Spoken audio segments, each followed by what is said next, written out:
Hey, gorgeous girls. I know you know what time it is. Time for hashtag Makeup Monday with your favorite Mary Kay must-haves. And this week, this is an all-time fan fave that I wanted to revisit because we are fixing to kind of step on out of spring and ease into summer.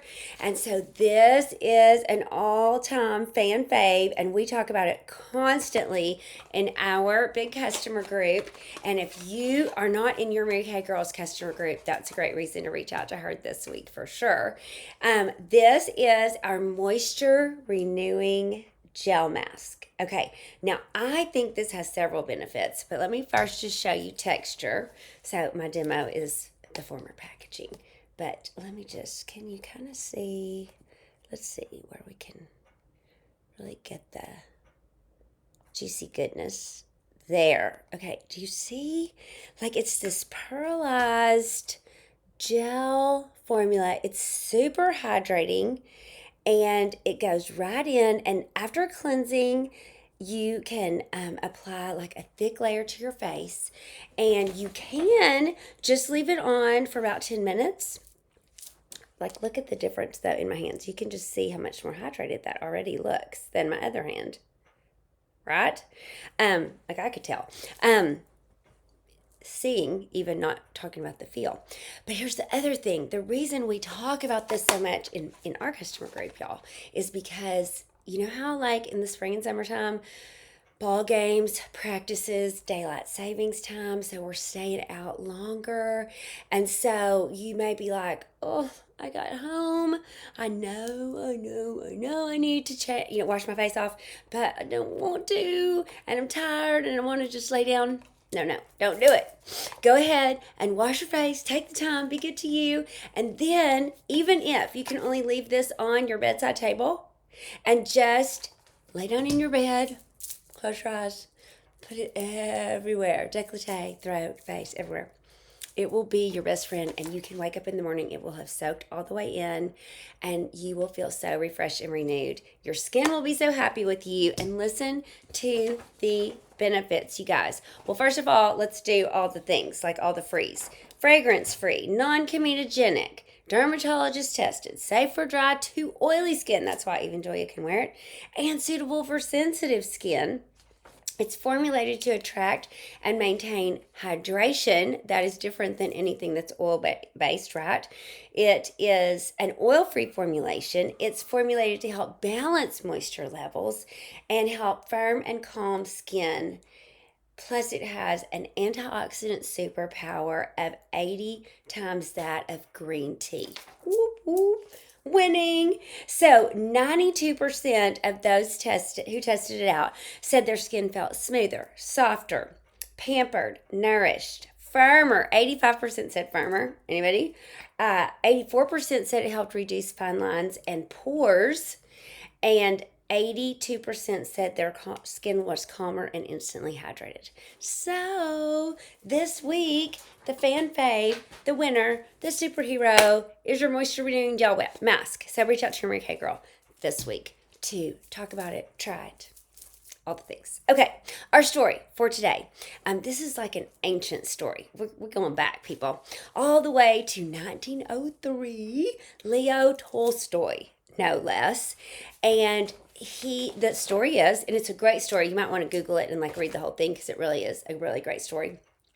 But a king was seeking answers to three questions. What's the best time to do something? Who is the most important person that I should, be paying attention to?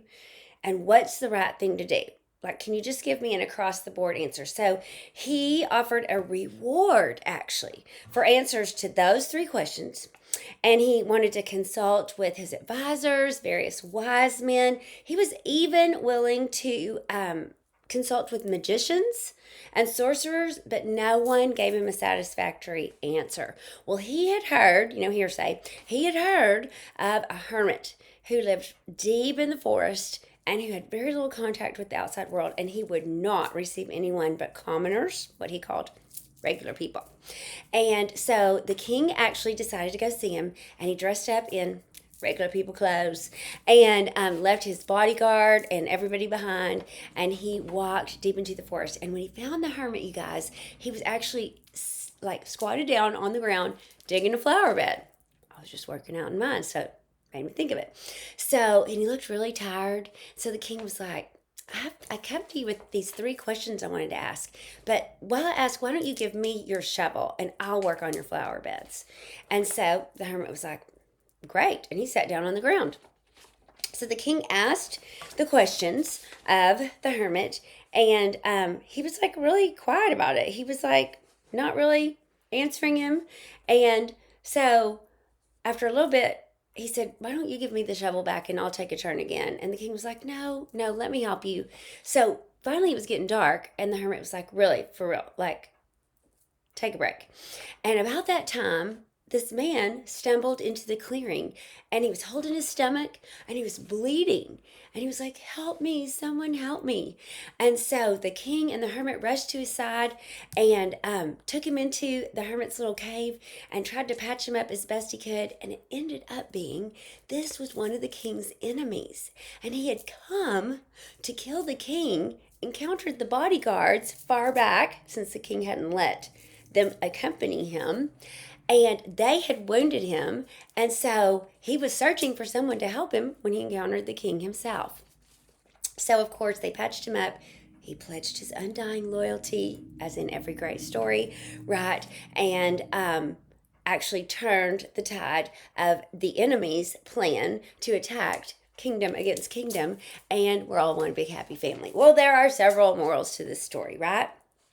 So, what are some of the answers to the questions? What's the most important time? Well, now, right? Because all of our power is in the now.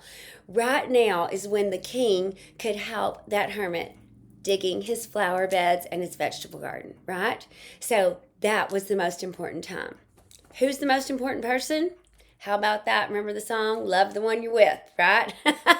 So, at the time, it was the hermit. Then, when the man stumbled into the clearing who was bleeding, it became that gentleman, right? So, whoever you're in front of is the most important person. And then, that third question, what is the right thing to do? The right thing to do is whatever is the highest and best good for the person that you are with, right? And so what if we took those 3 lessons into the week to create a more generous, abundant, kind, loving world, whichever our corner of the world we live in, that the most important time is now, because that's where all our power resides. The most important person is whoever the one is in front of you right now. And the most important thing to do is to be fully present in this moment with that human. I can't wait to hear how your week goes and what you think or have experienced yourself about these 3 keepers. Thanks a million for tuning in. Y'all make it a magic Monday.